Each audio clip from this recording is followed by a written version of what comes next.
நீங்க பொறுமைசாலி இல்லைன்னா இந்த ஃபீடர் உங்களுக்கு செட் ஆகாது.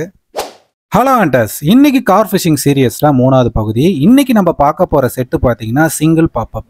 அதாவது ஒரு ஃபீடர்ல ஒரு பாப்அப் மட்டும் தான் இதில் வச்சிருப்போம். இது கொஞ்சம் லென்த்தியா இருக்கும் இந்த பாப்அப் மட்டும். எதுக்கான்றது வீடியோ ஃபுல்லாக பார்த்தா தான் உங்களுக்கே புரியும். இந்த சிங்கிள் பாப்அப் நீங்கள் போடுறீங்கன்னா உங்களுக்கு ரொம்ப பொறுமை முக்கியம். ஏன்னா இதை போட்டுட்டு நீங்கள் கிட்டத்தட்ட 2 ஹவர்ஸ் வெயிட் பண்ணாலும் மீன் ஸ்ட்ரைக் கொடுக்க வாய்ப்பு இருக்குது. ஏன்னா எனக்கு அடித்த 2ஆம் மீன் பார்த்தீங்கன்னா கிட்டத்தட்ட நான் வரும்போது போட்டது, போகும்போது எடுக்கலான்னு போதும் தான் மீன் அடிச்சுது. அதுக்கு முன்னாடி இந்த மீனை ஏற்றத்துக்கு முன்னாடி இந்த செட்டோட ப்ளஸ் மைனஸாக பார்த்துக்கலாம். சிங்கிள் பாப்அப்ன்றதுல வந்து பார்த்தீங்கன்னா சின்ன மீன் ஸ்ட்ரைக் கொடுக்கறது ரொம்ப ரேராக இருக்கும். உங்களுக்கு 80% வந்து பெரிய மீன் அடிக்க மட்டும்தான் வாய்ப்பு இருக்குது. சின்ன மீன் வந்து ரேராக தான் மாட்டோம் உங்களுக்கு. இந்த ஃபீடரை நீங்கள் போட்டுட்டு எவ்வளோ நேரம் வேணால் வெயிட் பண்ணுங்கள், எடுக்கவே எடுக்காதீங்க. கண்டிப்பாக ஸ்ட்ரைக் இருக்கும். எப்போ எடுத்துடணும்னா நீங்கள் அந்த செட்டை மூவ் பண்ணிட்டீங்கன்னா கண்டிப்பாக அதை எடுத்துருங்க. ஏன்னா அது ஒரு இடத்துலேருந்து இன்னொரு இடம் மாறும்போது மாவு உதண்டுரும். நம்ம மாவு இருந்தால் தான் அந்த பாப்அப் பாலை வந்து மீன் எடுக்கும். அதனால் நீங்கள் பிளேஸ் நவுத்திட்டிங்கனாலே கண்டிப்பாக அதை எடுத்துருங்க. அதுக்கடுத்தது பார்த்தீங்கன்னா இந்த பாப்அப்பில் மீன் மாட்டுச்சுன்னா நீங்கள் தைரியமாக இழுக்கலாம். ஏன்னா இது ஒரு முள்ளில் மட்டும்தான் மாட்டோம், எந்த குப்பை கோலம் மாட்டோன்ற ஒரு பயம் இருக்காது. நீங்கள் ஈஸியாக மீனை லேண்ட் பண்ணலாம். எவ்வளோ செடி பாருங்கள், இதில் எவ்வளோ தூரம் நிறுத்திட்டு நான் அங்கே நிறுத்தி வச்சுருக்க மீனை அப்போ கூட ஈஸியாக லேண்ட் பண்ணிவிடுவேன். ஏன்னா இது சிங்கிள் பாப்அப்ன்றதுனால வாயில் மட்டும்தான் எடுக்கும். மற்ற இடத்துல எடுத்தால் மட்டும் இது வந்து மிஸ் ஆக வாய்ப்பு இருக்கும். இதனால் வாயில் எடுக்கிறதுனால மீன் மிஸ்ஸே ஆகாது. அதனால் நீங்கள் பயப்படாமல் லேண்ட் பண்ணலாம். இதோட மைனஸ்ன்னு பார்த்தீங்கன்னா இது வந்து நம்ம தூக்கி போட்டுட்டு ரொம்ப நேரம் வெயிட் பண்ணுறதுனால இந்த பொறுமை இல்லாதவங்களுக்கு இந்த செட்டு ரொம்ப செட்டே ஆகாது. அதனால் வேறு செட்டு வச்சுருந்தீங்கன்னா, இது ஒரு செட்டு வச்சுருந்தீங்கன்னா கண்டிப்பாக ஏதாவது ஒரு மீன் அடிக்க வாய்ப்பு இருக்குது. இது ஒரு ஓரமாக போட்டு வச்சுருங்க.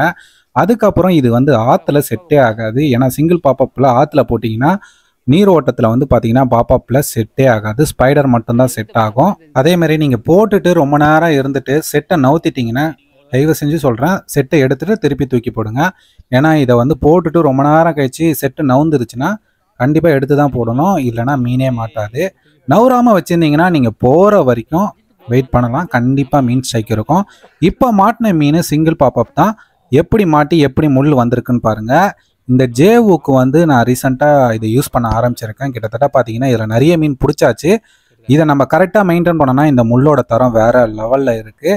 அதே மாதிரி நம்ம பாப்அப் கட்டுறதுக்கும் சூப்பராக இருக்குது. நான் சேல் பண்ணுற எல்லாத்துலேயுமே பார்த்தீங்கன்னா இந்த முள் தான் யூஸ் பண்ணுறேன். ஸோ உங்களுக்கு இந்த மாதிரி ஃபீடர் செட் வேணும்னா நம்மளோட வாட்ஸ்அப் கேட்லாக் இருக்குது, டிஸ்கிரிப்ஷனில் கொடுத்துருக்கேன், மறக்காமல் செக் பண்ணி பாருங்கள். உங்களுக்கு வேணும்னா பை பண்ணுங்கள். இந்த சிங்கிள் பாப்பாவோட ப்ளஸ் மைனஸை என்னோட சஜஷன்லேருந்து நான் சொல்லியிருக்கேன். உங்களோட சஜஷன் ஏதாவது ஒரு மைனஸ் இருந்ததுன்னா கண்டிப்பாக கமெண்டில் வந்து சொல்லுங்கள். அது வந்து நம்ம சப்ஸ்கிரைபருக்கும் எனக்கும் ரொம்ப யூஸ்ஃபுல்லாக இருக்கும். என்னோட பதிவில் நான் கொடுக்குற டிப்ஸ் உங்களுக்கு பிடிச்சிருந்ததுன்னா மறக்காமல் ஒரு ஹார்ட்டின் போட்டுருங்க. இதுக்கப்புறமும் பார்த்தீங்கன்னா ஒரு சிங்கிள் பாப்அப்பில் எனக்கு மீன் மாட்டியிருந்தது. நான் எல்லா செட்டும் போகிற இடத்துல இது ஒரு ஓரமாக போட்டு வைப்பேன். இதுவே நம்மளுக்கு ஒரு கண்டென்ட்டாக அமைஞ்சிருக்கு. அடுத்த நாளும் எல்லா ஃபீடரும் போட்டு இது ஓரமாக போட்டோம். ஆனால் எதுவுமே ஸ்ட்ரைக் கொடுக்கல. இதில் மட்டும் பட்டுன்னு ஒரு மீன் அடிச்சுது. இந்த சிங்கிள் பாப்அப்பில் ஏற்றும் போது எவ்வளோ செடி இருக்கு பாருங்கள், தைரியமாக ஏற்றிட்டு இருக்கேன். ஏன்னா அந்த சிங்கிள் பாப்அப்ன்றதுனால எங்கேயும் போய் மாட்டோன்ற ஒரு பயம் இருக்காது. இந்த சிங்கிள் பாப்அப்போட தரம் உங்களுக்கு பிடிச்சிருந்தா நீங்கள் இது மாதிரி யூஸ் பண்ணியிருந்தீங்கன்னா மறக்காம கமெண்ட்ல வந்து சொல்லுங்கள். எல்லாருக்கும் சொல்கிறது தான், எல்லா ஃபீடரும் எல்லா இடத்துலையும் செட் ஆகாது. நம்ம இடத்த நம்ம புரிஞ்சுக்கிட்டு அந்த இடத்துல என்ன ஃபீடர் தேவைப்படுறது நம்ம புரிஞ்சுக்கிட்டாதான் நம்ம கட்லா ரோகுவே லாக் பண்ண முடியும். ஸோ இதை தெரிஞ்சுக்கோங்க. இதோட என் வாய்ஸ் ஓவரை நிறுத்திக்கிறேன். இதுக்கப்புறம் இந்த மீனை எப்படி லேண்ட் பண்ணால் அது எங்கே மாட்டி இருந்துன்றத வீடியோ எண்டு வரையும் பாருங்கள் ஃப்ரெண்ட்ஸ்.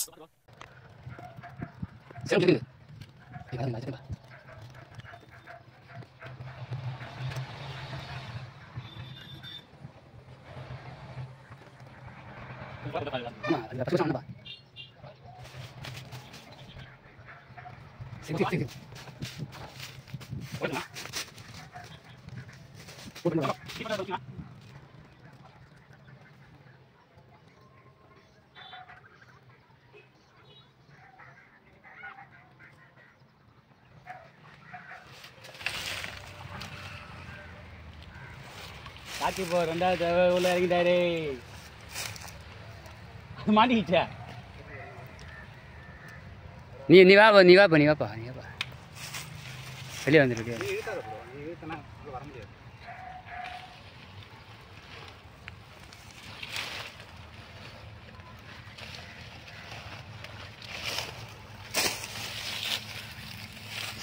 சிங்கிள் ஆட்டு ப்ரோ.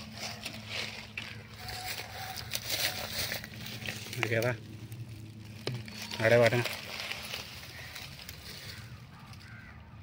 ஓகே. ஊற்றுங்க வச்சுருங்க.